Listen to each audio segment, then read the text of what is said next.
ya estaban bendecidos.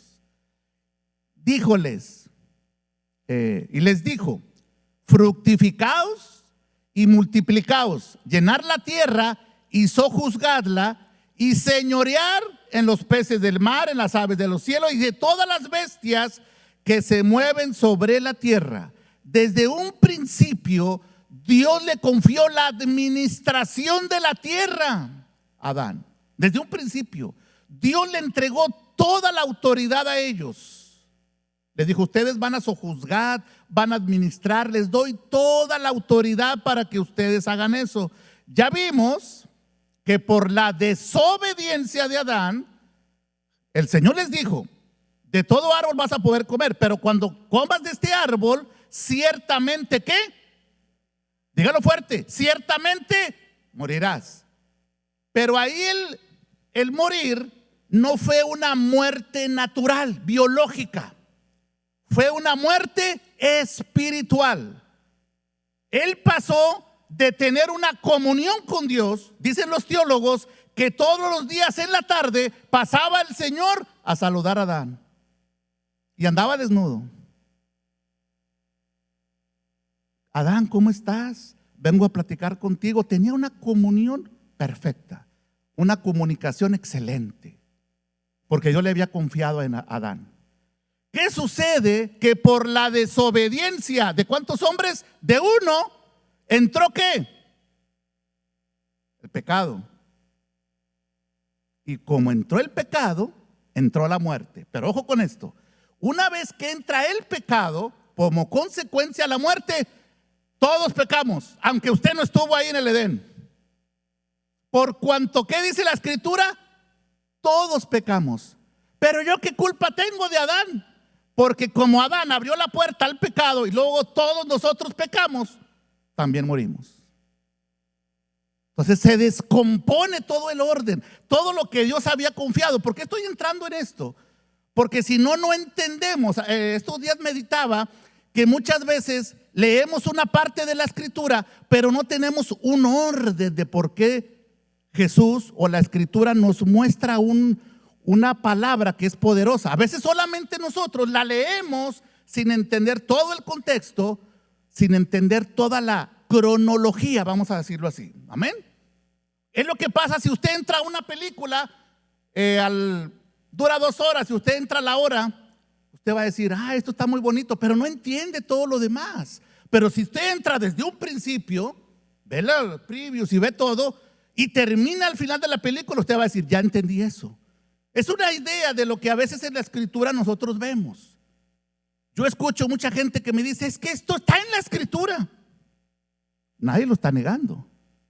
Pero ¿bajo qué pacto está? ¿Cuál es el orden, el contexto, el tiempo? ¿A quién se le dijo? ¿Por qué? Bueno, es muy diferente. Amén. ¿Va conmigo hasta ahí? Entonces, una vez que Adán desobedece, ¿por qué cree que es expulsado del Edén? Porque ahora Dios no podía tener una comunión perfecta con él, a causa del pecado y a causa de quedar en tinieblas. Por eso tiene que haber una separación. ¿Qué es lo que pierde Adán? El orden y el diseño y el reinado. Eso es lo que pierde Adán. ¿Por qué el orden? Porque ahora él ya está como fuera de orden. Ahora ya está el muerto en tinieblas, separado de Dios.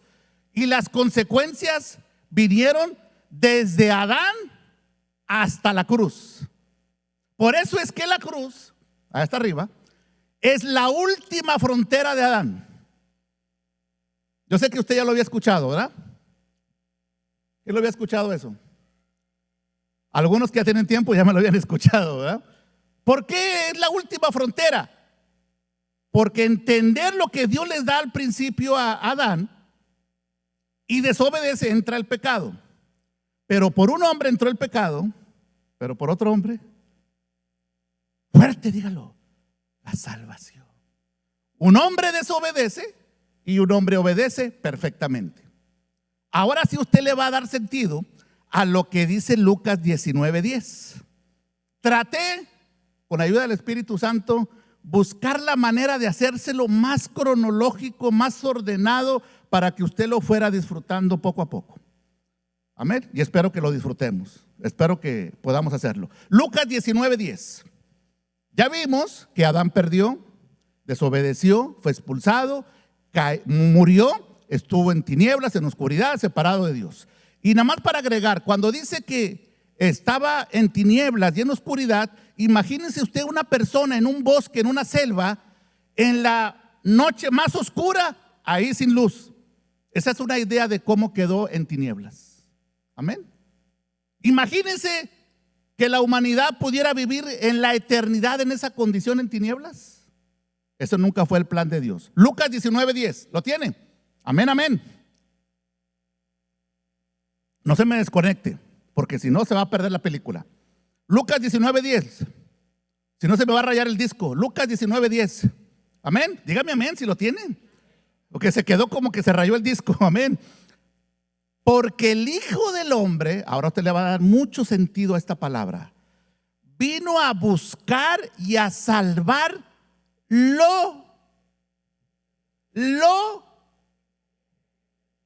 ¿qué es lo que se había perdido? Todo el orden, todo el diseño. Había ahora que recuperar el reino. Dios lo podía hacer arbitrariamente, sí, pero como Dios es santo, perfecto y justo, Dios no puede actuar en contra de su naturaleza. Dios tenía que recuperarlo legalmente de una forma justa. Por eso la Escritura dice, pongan atención, un hombre falló. ¿Y qué dice? Un hombre obedeció. No dice, un hombre falló y luego Dios recuperó. No, no, no. Fue legal el asunto. Un hombre y un hombre. Un hombre perdió, ahora un hombre tenía que. Claro que sabemos que Jesús era Dios encarnado. Amén. En un hombre, muy bien. Entonces, ahora sí aparece esto que debemos nosotros de recordarlo. El Hijo del Hombre viene a recuperar lo que se había perdido. Por eso después Pablo dice que Jesús viene a ser el postrer, ¿qué?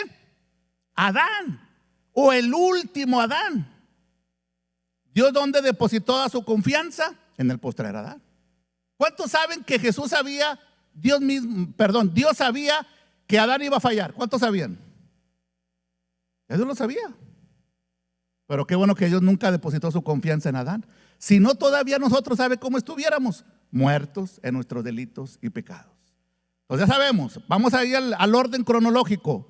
Adán pierde, rompe el orden, rompe el diseño, abandona, afecta el propósito de Dios, pero no lo anula. No sé si me explico.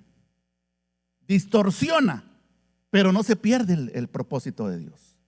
El deseo de Dios no fue, sí fue afectado, pero no anulado por la desobediencia de Adán. Solamente lo desvió un poquito, pero Dios, su GPS siempre llega a tiempo, siempre llega al punto. Ahora mire lo que dice Marcos capítulo 1, versículo 14 y 15. Ahí le va dando poco a poco usted orden, amén. Adán pierde. Lucas dice que Jesús vino a recuperar lo que se pierde. ¿Y cómo es que Jesús empieza a recuperar eso? Marcos capítulo 1, versículos 14 y 15. Después de que Juan fue encarcelado, Jesús vino a Galilea predicando ¿qué? El evangelio del reino de Dios. Yo sé que lo dije la semana pasada, pero siempre recuérdele, si solamente nosotros somos predicadores del evangelio, aunque entiendo la idea, no estamos siendo precisos. Porque ¿qué significa evangelio? Buenas nuevas, buenas noticias. Hay muchos motivadores que le dan buenas noticias, pero lo que se trata es de dar las buenas noticias del reino de Dios. Amén. Amén, amén. Y aquí viene una declaración poderosa, muy poderosa. ¿Está listo? No lo veo muy convencido. Si no, la otra semana se lo digo, no hay problema. Ok, entonces Jesús empieza predicando el evangelio del reino, continúa predicando el mismo mensaje y concluye su mismo mensaje. Por eso le dije, predicó 3 años, nosotros podemos predicar también 3 años del evangelio del reino de Dios y no hay sin ningún problema. El tiempo, versículo 15. Esto es poderoso. Así que yo espero que usted le ponga atención, como dijo Jesús, el que tiene oídos para oír, oiga. Amén. Versículo 15. Póngalo ahí. El tiempo, ¿qué dice su versión? Se ha cumplido. Si quiere puede verlo en su versión para que no se confunda. Yo estoy leyendo la Reina Valera, pero es lo mismo. El tiempo que se ha cumplido. Y el reino de Dios, no el reino de la muerte, porque el que gobernaba antes del reino de Dios era ¿qué? El reino de la muerte. ¿Ok?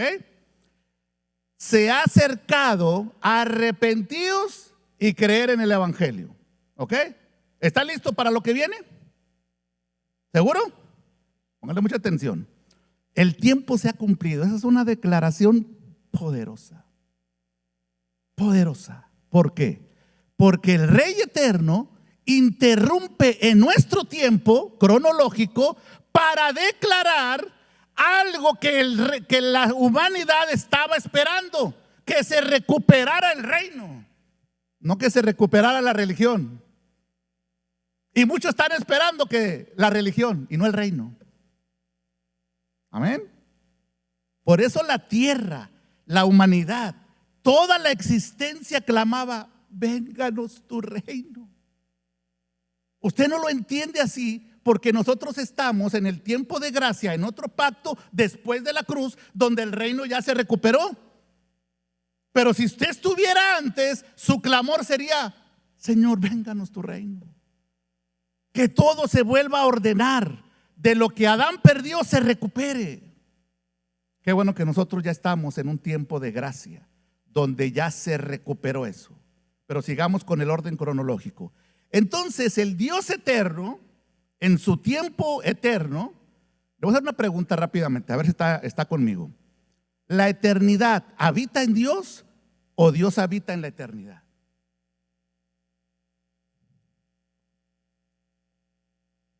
Buena pregunta, para que reflexione. Amén. ¿Ya la concluyó? Al rato me la dice. Nosotros decimos, bueno, es que la eternidad. No. Dios está sobre todas las cosas, incluyendo la eternidad. La eternidad no lo habita Él. Él tiene dominio sobre la eternidad y sobre todos los tiempos. Él cambia los tiempos, pone reyes, quita reyes. Él está en control porque Él es el Señor, el soberano de todas las cosas. Nadie gobierna sobre el Señor, nada ni nadie. Amén. En esa dimensión de gobierno eterna, amén, por eso es el Kairos de Dios, se introduce en nuestro tiempo cronológico, para que podamos entender lo que en su dimensión ya estaba concluido. Y se lo compruebo fácilmente. Apocalipsis dice: el cordero que fue inmolado en la eternidad. El cordero ya había sido inmolado. Ya todo se había recuperado en la dimensión de Dios. Por eso es el tiempo siempre presente. Ahí todo está concluido. Pero nosotros todavía estamos en un tiempo cronológico. Por eso cuando Jesús dice: el tiempo se ha cumplido. ¿Cuál tiempo? El de nosotros. No se confunda. No en el tiempo de allá. En el tiempo de nosotros.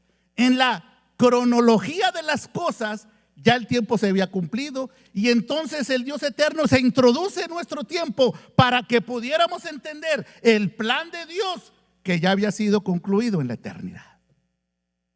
Eso es poderoso de entender. Yo hasta me da no sé qué de poder saber que el Dios eterno no necesitaba venir por eso dice, se lo voy a poner todavía otro ejemplo para que lo dijera mejor. Amén.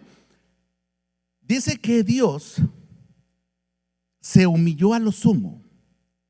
Cuando dice que se humilló a lo sumo, es que Él, estando en ese privilegio de honor de la eternidad y todo, viene y toma un cuerpo humano a vivir en un tiempo cronos. Y dice que estando en la condición de hombre, aprendió obediencia. Yo cuando leo ese versículo, yo dije, ¿cómo ¿Cómo que aprendió obediencia al Dios eterno? Sí, porque Él se humilló a estar en una condición de hombre. Lo que Él nunca había podido experimentar, lo hizo por amor a nosotros, para cumplir el propósito y para honrar el plan de Dios. Y estando en esa situación, Él aprendió. Ahora estamos en un cuerpo limitado por lo que el cuerpo puede estar. Eso es una humillación. Claro que usted dice, ¿cómo es una humillación? Sí, porque el Dios eterno venirse a encapsular en un tiempo cronológico, noche, día, horas, todo, con hambre, con sueño, es algo que Él nunca había experimentado. Ya le da más sentido cuando dice el tiempo se ha cumplido. Lo primero que dice es, hay un orden en lo que Dios quería hacer. Y ese es el tiempo que Jesús lo dijo. Y luego dice, ¿y el reino de Dios qué? ¿Se acerca o se ha acercado? ¿Por qué? Porque era lo que gobernaba antes, el reino de las tinieblas. Adán era el reino de las tinieblas y de la muerte. Pero el reino eterno de la luz y de la verdad ya se había acercado. Entonces, ¿cuál es la primera condición que Jesús dice? Arrepentidos. Amén. ¿Está conmigo? Arrepentidos. ¿Qué significa arrepentidos? Yo me arrepiento por mi culpa. No, esa es religiosidad. Ahí la palabra original es cambiar de manera de pensar, cambiar de dirección. De nada le sirve a usted decir me arrepiento y sigue lo mismo. Eso no es arrepentirse. Arrepentir es que tiene que haber un cambio de mentalidad para que exista un verdadero cambio de vivir. La forma, lo que está diciendo en otras palabras, es la forma como ustedes han vivido tiene que cambiar. Porque antes ustedes estaban pensando y viendo la muerte, las tinieblas, el pecado, la maldad. Pero ahora hay otra cosa diferente. Por eso dice, el tiempo se ha cumplido. Hay otra dimensión, hay otra forma como Dios va a establecer su reino. Y luego dice, creer en el evangelio. Tienen que creer, porque para el que cree todo es posible. Ya Jesús les está diciendo todo el orden, todo lo que se está haciendo. Ahora dice, nada más créanlo. Pero el religioso de su tiempo no lo creyó. Yo le pregunto, los fariseos que eran celosos de la ley, ¿le creyeron? No le creyeron. Los saduceos, ellos no creían en la resurrección.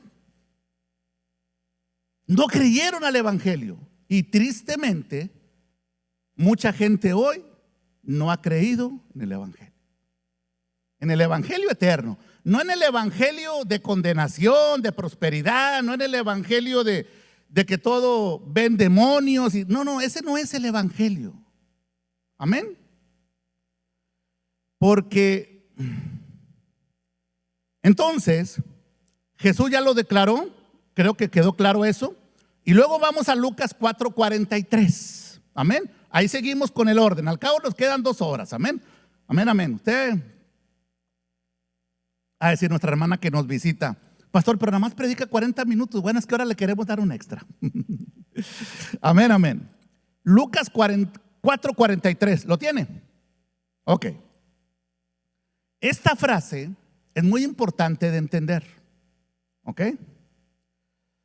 Él les dijo. ¿Quién le dijo? Jesús les dijo. No lo dijo alguien más, lo dijo él.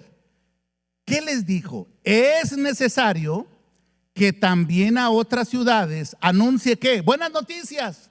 No, va a llover mucho, van a tener buena cosecha. No, esas son buenas noticias solamente, ese evangelio. No, a otras ciudades anuncie el evangelio del reino de Dios. Y luego ¿qué dice? Yo cuando leo eso, a mí me causa cierta incomodidad, digamos, bíblica. Porque la mayoría de la gente piensa, es que solamente el propósito de Jesús fue sanar enfermos. No, esa fue una consecuencia de la manifestación del poder de Dios, pero ese no fue el enfoque principal. ¿Sabe para qué así Jesús hacía milagros en su tiempo? Para que la gente, los que no creían, vieran un poquito el poder de Dios. pero era solamente para traerlos. Pero ese no era el enfoque. Porque los judíos piden señales y los griegos, ¿qué?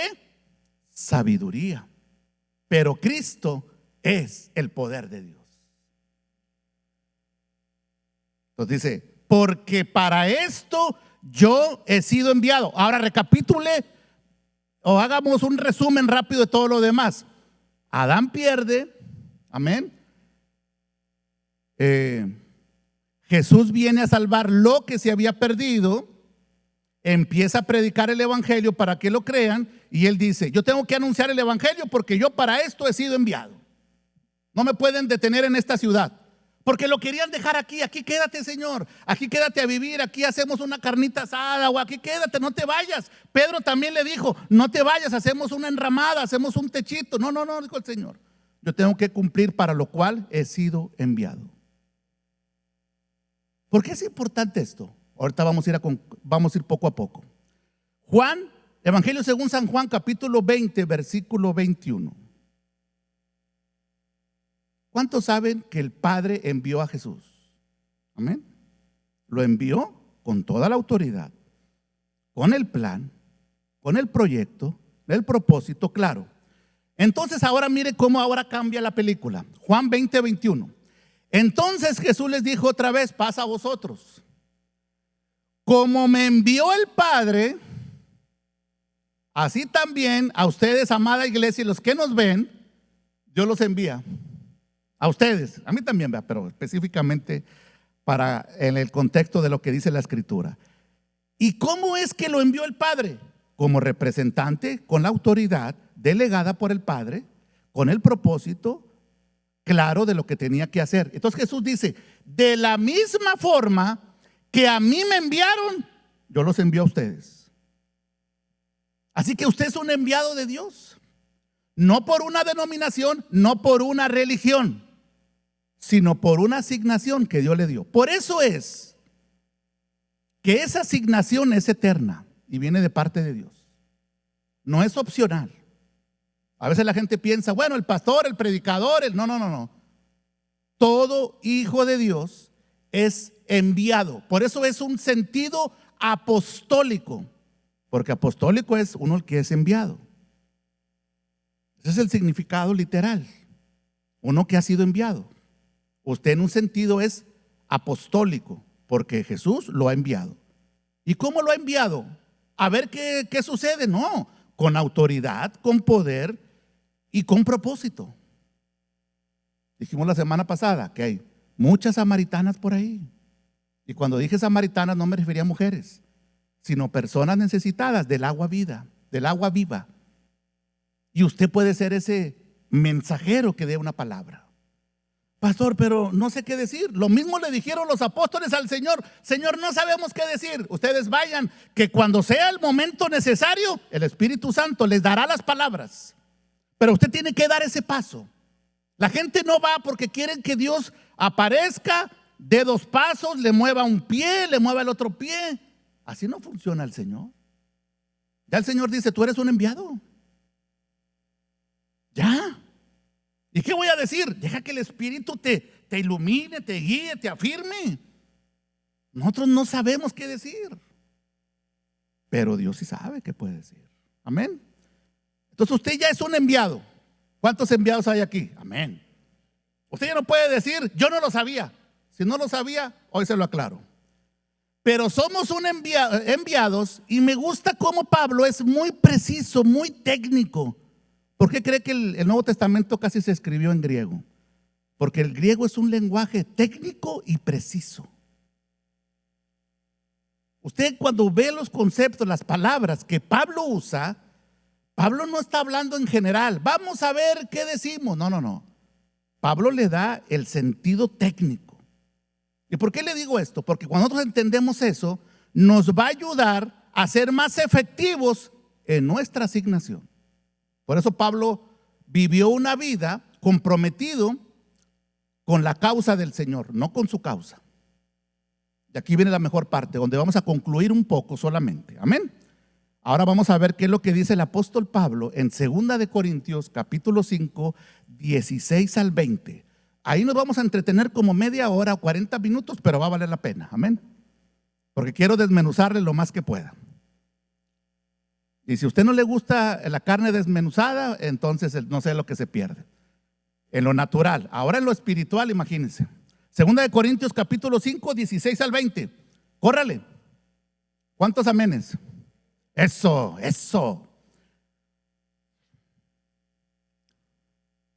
Aquí hay mucha tela de donde cortar. Voy a tratar de ser lo más claro y preciso.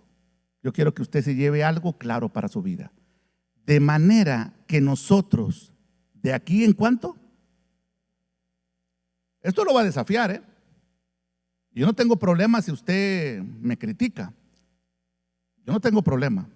Pero vea la escritura usted. Antes de que se le brinque la transmisión, vaya con el hermano Miguel, ¿verdad? Primero analícelo. Y le aseguro que él se la va a arreglar.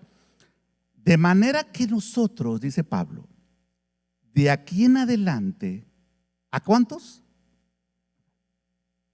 Póngale atención, lo va a desafiar. Conocemos según qué, la carne. O sea, hacia atributos naturales, es lo que está diciendo. Y aún, si a quién lo conocimos según la carne, ¿qué dice? Dígalo fuerte. Ya no lo conocemos así. Yo no sé a usted, pero a mí eso me desafía en mi entendimiento. ¿Cómo Pablo nos dice esa expresión? ¿Sabe cuál es el problema? Que a veces nos adelantamos y como no la entendemos, nuestra mente se va por todos lados. No, yo creo que eso no está bien. Espéreme, tranquilo. Acuérdese, a Jesús cuando lo vimos en su carne, estábamos observando más al hombre que nunca dejó de ser Dios, ojo. Pero cuando la Biblia habla de Jesús, está hablando y enfocándose más en el aspecto natural, de hombre natural, en la carne, como usted y yo. Cuando dice Jesucristo, es cuando se está enfocando en el hombre y Dios. Sabemos que Jesús nunca dejó de ser Dios, pero el enfoque, eso es a lo que me refiero. Por eso cuando Juan dice, he ahí el Cordero de Dios que quita el pecado del mundo, no dice que lo cubre, que lo quita. Estaba hablando de Jesús en la carne, pero como un cordero, ese era el enfoque. Aquí Pablo está diciendo de que según la carne, según aspectos naturales, biológicos, que lo que entendemos de Jesús en la carne, ya no lo debemos de conocer así. Y mucha gente se quedó, con todo respeto lo digo, con Jesús en la carne. Pues le digo que lo desafía. Cuando usted profundiza un poquito, te desafía. Muchos van a pensar, ¿de qué está hablando el pastor? ¿Está? ¿O no está en la escritura? ¿Qué es lo que está diciendo Pablo? Para no dejarlo con la duda y se confunda. Una vez que Jesús es crucificado, la carne, el cordero, y resucita, ahora en esencia, Pablo dice que es un ¿qué? Un espíritu vivificado. Es ahí donde, digamos, entramos en entendimiento, en crecimiento. No, pero es que Jesús en los evangelios es algo maravilloso, pero eso continuó, no se quedó en los evangelios, no se quedó en la cruz, no se quedó en la tumba, resucitó y Pablo dice que es un espíritu vivificante. Ya olvídense de la carne. Eso lo desafía, porque para mucha gente eso es como entrar en un territorio apache. No, eso está peligroso. No, vamos a entrarle. Y a mí me gusta entrarle ahí. Amén. Ya no lo conocemos así. 17. Este versículo sí es más conocido. Pero cuando no entiendes el 16, no entiendes todo el contexto. De modo que si alguno está en Cristo, nueva criatura es, las cosas viejas pasaron, todas son hechas. Ese versículo Es muy conocido. Pero cuando dice todas las cosas, ¿qué quiere decir? Absolutamente todo. Y el ejemplo está así. Usted y yo, cuando estábamos en el reino de las tinieblas de oscuridad de Adán, estábamos en una condición de muerte. Pero una vez que somos justificados y trasladados a su reino, ese viejo hombre ya no existe. ¿Qué dice? Pastor, nos dejó más confundidos. Porque usted ya fue crucificado con el Señor, el viejo hombre. Ahora usted es ¿qué? Una nueva criatura. ¿Qué comunión tiene con ese viejo hombre? Nada. Usted es una nueva criatura. ¿Cuál es el problema? Que hay nuevas criaturas con mentalidad de tinieblas. Nuevas criaturas en el orden legal de Dios. Ya Dios nos declara nuevos, justificados, santos, perfectos. Pero como no hemos renovado nuestra mentalidad, caminamos entonces fuera del orden y del diseño de Dios. Pero qué bueno que usted vino en esta tarde, porque el Espíritu quería afirmar esa palabra en nosotros. Amén. 18. Y todo esto proviene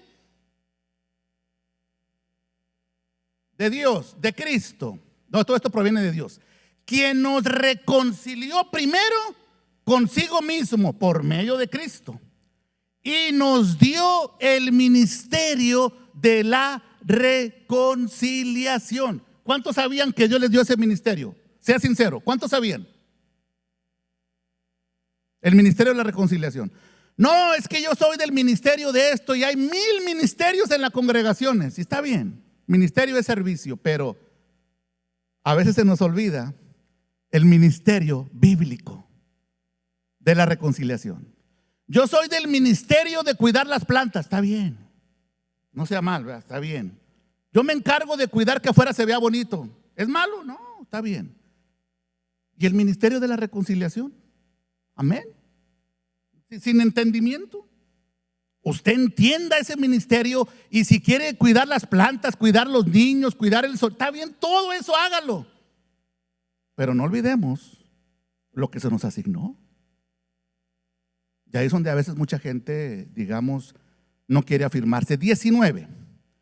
Que Dios estaba en Cristo. Por eso es Dios encarnado. Reconciliando consigo al mundo. Ahora ya está entendiendo lo de Adán. Se rompió el orden, perdió todo y se tenía que recuperar. Se desordenó y ahora Dios tenía que ordenarlo. Amén. Pero eso tenía que hacerse de forma legal, ordenada. Dios estaba en Cristo reconciliando consigo al mundo, no tomándoles en cuenta a los hombres sus pecados, y nos otorgó a nosotros la palabra de reconciliación. ¿A quién se la otorgó? A mí. ¿Cuántos sabían esto? Pues no lo había escuchado, pastor. Bueno, qué bueno que ahora lo escuchó, porque ahora Dios le pone una demanda a usted. Por eso muchos dicen, hubiera preferido no conocerlo, porque una vez que ya lo conozco, Dios te demanda. Usted no puede decir, yo no lo sabía. No, usted lo escuchó el domingo, ¿qué es hoy? Domingo 7 del 2026 a las 2:51 lo escuchaste. Para que cuando le pasen la película usted se presente delante del Señor y le diga, ¿qué hice? No, es que yo no lo sabía. Pero no sabía que te paso la película. Ahí estabas tú escuchando, dijiste amén y todo. Ahí sí lo escuchaste. Es que no me acuerdo, Señor. Bueno, eso dígalo mejor, ¿verdad? Pero no diga que otra cosa. No tomando en cuenta sus pecados y nos encargó a nosotros la palabra de reconciliación. Así que, me gusta mucho cuando la escritura empieza con el así que. En resumidas cuentas, esto tenemos que hacer. Después de todo lo que Dios nos dice, les da el resumen de lo que tenemos que hacer. Así que vamos a hacer. Se me fueron. Vamos a hacer. Fuimos o somos. ¿Somos o no somos? Somos. Pues dígalo fuerte, somos. No, más fuerte, somos. ¿Y qué somos? Embajadores. Por eso es que las congregaciones, más que llamarse iglesias, debería de llamarse embajadores del reino. Una embajada para los embajadores. Por eso es que cada embajada tiene un representante, un embajador. ¿Y cómo viven los embajadores? ¿Bien?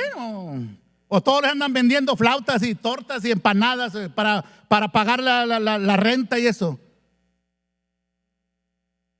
Usted vaya a las embajadas que están aquí en Houston y se va a sorprender. Yo por casualidad conozco la embajada de Inglaterra. Es una cosa maravillosa. No se diga la embajada de Francia. ¿Por qué esto es importante? Porque nosotros tenemos más mentalidad de religiosos que de embajadores. Yo sé que duele, pero ayuda. Pastor, yo no soy religioso. Entonces entienda su posición, lo que Cristo ya recuperó y reconcilió para que lo declare usted un embajador. Es más, su embajador, su representante aquí en la tierra. Y nosotros pensando en no sé qué cosa. Y Dios viendo, tú eres mi embajador. Pásale, brother, tú, pásale. O pásale los dos, brother, pásale los dos. Pero rápido, pásale. Póngase uno de lado y otro de otro lado. Pero rápido, brother, rápido. Para que los vean. Usted lo puede ver de la forma que usted quiera, pero para Dios son embajadores. No por sus méritos, por los méritos de Cristo. Y así como Jesús dijo, así como me enviaron, yo los envío. Dice el Señor, yo los voy a enviar. Bueno, ya los envié. Ahora tienen que accionar, que activar. Y los envío con toda mi autoridad, con toda mi representación y con todo mi presupuesto. Para que sean efectivos, gracias mis hermanos. Para que sean efectivos en la asignación. Ay, pero pues yo no sé si puedan ser buenos embajadores. Yo creo, no, eso es lo que usted piensa en su carne. Pero en el viejo hombre usted tiene que desechar eso. Usted tiene que verlo desde su espíritu recreado, renovado. ¿O usted cree que Dios a nosotros nos ve por nuestros defectos, por cómo andamos? No, Dios no nos ve del espíritu que ha impartido a nuestra vida. Nos ve perfectos como reyes sacerdotes, reinando en vida, no en muerte. Y es donde la iglesia tiene que transicionar, de entender a través de la escritura el plan perfecto, completo de Dios para nuestra vida. Somos embajadores en el nombre de Cristo. Y mire lo que Pablo es tan preciso. No nos dice, no nos dejó ahí. O nos dejó ahí, o hay más, un poquito más ahí en la escritura. ¿Nos dejó ahí o hay más? Hay más. Si con eso debería ser suficiente para nosotros renovar nuestra manera de pensar. ¿Qué Jesús dijo? Crean el evangelio y cambien su manera de pensar. Tienen que renovar su manera de pensar. Es que yo soy de otro país. ¿Qué tiene que ver, mis hermanos? Usted ya es una nueva criatura. Pero ¿qué pasa? Queremos operar como era en mi país, como me enseñaron, como era la tradición, y no desde el entendimiento del Espíritu. El Espíritu nos guiará a cada persona según país, su país, o nos guiará a toda verdad. ¿O usted cree que dice, ¿de qué país eres tú? Ah, bueno, aquí te voy a dar una verdad. Y yo soy de este país. Oh, no, olvídese, eso no existe. Usted es una nueva criatura. Amén. ¿Qué hubiera pasado si Pablo recibe la revelación, la inspiración del Espíritu y nos deja hasta ahí? Sería poderoso, que somos embajadores. Hasta ahí es poderoso. Pero nos aclara todavía más. Como si Dios, y esto a usted le debe de tomar mucha importancia, como si Dios rogase por medio de ¿qué? De nosotros. os rogamos en el nombre de Cristo, reconciliados con Dios. Por eso tenemos la palabra de reconciliación, para decirle a la gente que a través de Cristo puede ser reconciliado, volver al orden de Dios para disfrutar los beneficios del reino. Dios lo trasladó del reino de las tinieblas a su religión, no, del reino de las tinieblas al reino de su Hijo amado. Y cuando dice que nos trasladó, la palabra original, lo compartía con el hermano ayer, es trasplantó. Las hermanas o alguien que ha hecho un trasplante de planta sabe a qué me refiero. Lo saca de un hábitat y lo pone en otro, para que en este hábitat nada tiene que ver donde estaba. ¿O usted cree que la planta está pensando, yo quiero volver allá donde estaba todo descuidado y la mala tierra? No, ya la planta no debe tener relación de donde fue trasplantado. Pero el hombre a veces sí lo quiere hacer. Usted ya no está en Adán, está en Cristo. Usted ya no está en el reino de las tinieblas y de la muerte, está en el reino de su Hijo amado. Y eso requiere un cambio de mentalidad. Por eso Romanos 12:2 dice: no te conformes a esta manera de pensar, a este mundo, sino renueva tu manera de pensar, para que puedas conocer cuál es la buena voluntad de Dios, agradable, perfecta. Amén. Amén. Pero como le dije que vamos a hacer media hora, no sé cuánto llevo, pero todavía nos falta, ¿va? Entonces esta palabra viene que Dios le ha dado autoridad a usted de ser su representante aquí en la tierra. Somos sus embajadores. Y un embajador, lo dije hace rato, viene con toda la autoridad del país que lo manda. Nosotros venimos con toda la autoridad del cielo. Yo sé que eso a veces no se cree, ¿verdad? Venimos con toda la autoridad del cielo. El mismo poder, Efesios capítulo 1, con el cual Dios resucitó a nuestro Señor Jesucristo, es el mismo poder que se le ha dado a usted. Y no solamente se nos ha dado poder, sino la autoridad legal para usarlo, mis hermanos. Entonces cuando la iglesia dice: Señor, dame poder, lea Efesios 1. O sea, le pedimos cosas a Dios por ignorar su orden, lo que Él ya, Dios estableció. Pero un poquito más con los embajadores. No los voy a dejar un rato a los embajadores. El embajador viene, y él no viene por su propia agenda, sino viene con la agenda del que lo envió. ¿Usted cree que el presidente de un país dice: vamos a hacer este plan? Y el embajador dice: no, ese plan no lo vamos a hacer, No. ¿Qué es lo que hace cuando sucede eso? Se les mandan llamar al embajador para consultas. La mayoría de las veces lo despiden. Es la forma más diplomática de decir: llamamos a consultas al embajador de tal país. ¿Le dan una buena regañada o lo despiden? Porque no está de acuerdo al plan. Dios tiene una agenda particular para nosotros y nos envía para cumplir su agenda, no mi agenda. Pero es que a mí no me parece. ¿Usted es embajador de quién? De Cristo, del evangelio eterno. Ya todo fue reconciliado. Por eso Colosenses 2:10 dice: si estamos en Cristo, estamos completos, porque ya la obra fue perfecta. Ya entramos en otra transición, en otra dimensión de que ya todo ha sido reconciliado. Ya en el orden que se perdió en Adán, ya todo fue reconciliado, reparado, perfecto, ya todo está en orden. Ahora nosotros tenemos que anunciar como embajadores ese orden a la gente, para que la gente no ande perdida en cosas, en ritos, en ceremonias, en religiones, el que cumple esto, que hace aquello. Y la gente en su necesidad obedece cualquier cosa que le diga un religioso. Si le dice: váyase de rodillas 5 kilómetros y Dios lo perdona, y la persona está en ignorancia y necesidad, lo hace. Pero a nosotros no nos llamaron para hacer eso, sino para decirle que un día Cristo recuperó todo y que ya todo fue ordenado. Gracias, que solamente lo que tienen que hacer es reconocer a Cristo en su vida y serlo el Señor de su vida. Es todo lo que necesitamos, porque fuimos reconciliados, no, justificados también, gratuitamente por la fe en el Hijo, no por obras, para que nadie se gloríe. Esto no es de vosotros. Póngase de pie, le damos un fuerte saludo a todos los que nos ven. Gracias por vernos, gracias por compartir. Es nuestro deseo que usted sea desafiado y efectivo en la asignación eterna. Un abrazo victorioso en Cristo Jesús.